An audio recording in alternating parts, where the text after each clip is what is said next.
The taste of your mind. Kiwi ice cream. Chill the fun.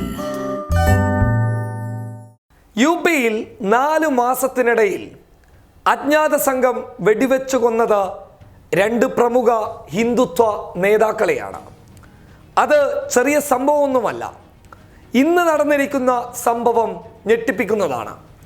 അതായത് ഹിന്ദു മഹാസഭയുടെ സംസ്ഥാന അധ്യക്ഷൻ രഞ്ജിത്ത് ബച്ചനും അദ്ദേഹത്തിൻ്റെ സഹോദരനും ഹസ്രത്ത് ഗഞ്ചിലൂടെ രാവിലെ സവാരി നടത്തുകയായിരുന്നു. പെട്ടെന്നാണ് രഞ്ജിത്ത് ബച്ചന് നേരെ ബൈക്കിലെത്തിയ അജ്ഞാത സംഘം വെടിയുതിർക്കുന്നത്. അത് കണ്ട് നിലവിളിച്ച സഹോദരന് നേരെയും അജ്ഞാത സംഘം വെടിയുതിർക്കുകയും ചെയ്തു. രഞ്ജിത്ത് ബച്ചനെ കൊല്ലാൻ വേണ്ടി തന്നെയാണ് അക്രമി സംഘം എത്തിയതിൻ്റെ ഏറ്റവും വലിയ തെളിവാണ് രഞ്ജിത്ത് ബച്ചന്റെ തലക്ക് നേരെ നിരവധി തവണ നിറയൊഴിച്ചത്.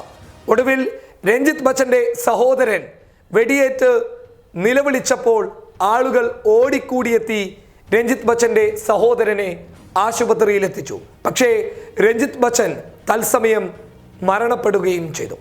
എന്താണ് ഈ സംഭവത്തിൻ്റെ കാരണം? നിങ്ങളൊന്ന് ചിന്തിച്ചു നോക്കിയേ. കൊലപാതകത്തിനെ ന്യായീകരിക്കുന്നതല്ല, മറിച്ച് അവിടെയുള്ള ദലിത്, മുസ്ലിം, പിന്നോക്ക വിഭാഗക്കാർക്ക് അവിടെ നീതി ലഭിക്കുന്നുണ്ടോ? സർക്കാരിൻ്റെ ഭാഗത്ത് നിന്ന് ഏത് രീതിയിലുള്ള സമീപനമാണ് ദളിതരോടും മുസ്ലിങ്ങളോടും പിന്നോക്ക വിഭാഗക്കാരോടും ഉണ്ടാകുന്നുള്ളത്? അവർ ഏതെങ്കിലും രീതിയിൽ കാര്യങ്ങളുമായി ബന്ധപ്പെട്ട് പോലീസ് ഉദ്യോഗസ്ഥരെ സമീപിക്കാൻ ചെന്നു കഴിഞ്ഞാൽ, അല്ലെങ്കിൽ അവിടെയുള്ള രാഷ്ട്രീയ നേതാക്കന്മാരെ സമീപിച്ചു കഴിഞ്ഞാൽ അവർക്ക് ലഭിക്കുന്ന പ്രതികരണങ്ങൾ എന്താണ്?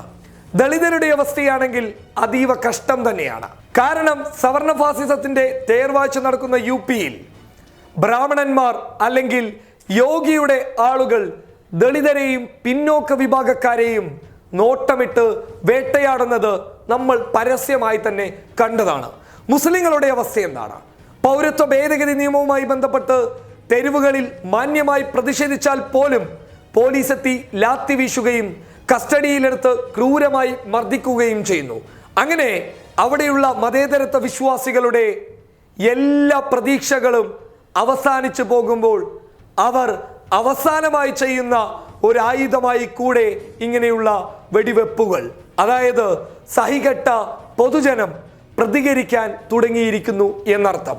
ഒരിക്കലും കൊലപാതകം ഒരു കാരണവശാലും അംഗീകരിച്ചു കൊടുക്കാൻ പറ്റാത്തത് തന്നെയാണ്.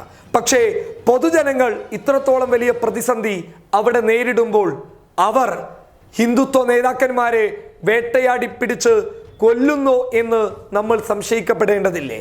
അതിനാൽ തന്നെ ഇത്തരത്തിലുള്ള സംഭവങ്ങൾ ഇനിയും നടക്കാൻ സാധ്യതയുണ്ട് എന്നാണ് യുപിയിലെ പോലീസ് വൃത്തങ്ങൾ ചൂണ്ടിക്കാണിക്കുന്നുള്ളത്. കാരണം അവർ മറയാക്കി കളിക്കുന്നതാണോ എന്ന് നമുക്കറിയില്ല.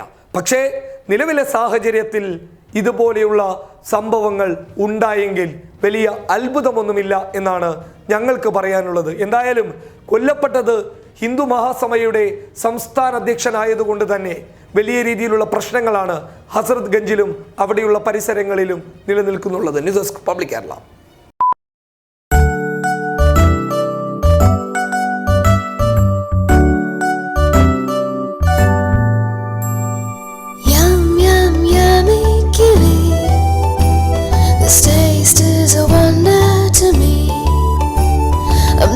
Gonna miss it for any. Whoa, whoa, whoa,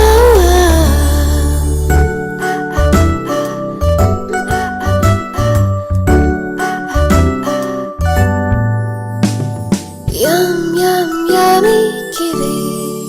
The taste of your mind. Kiwi ice cream. Chill the fun.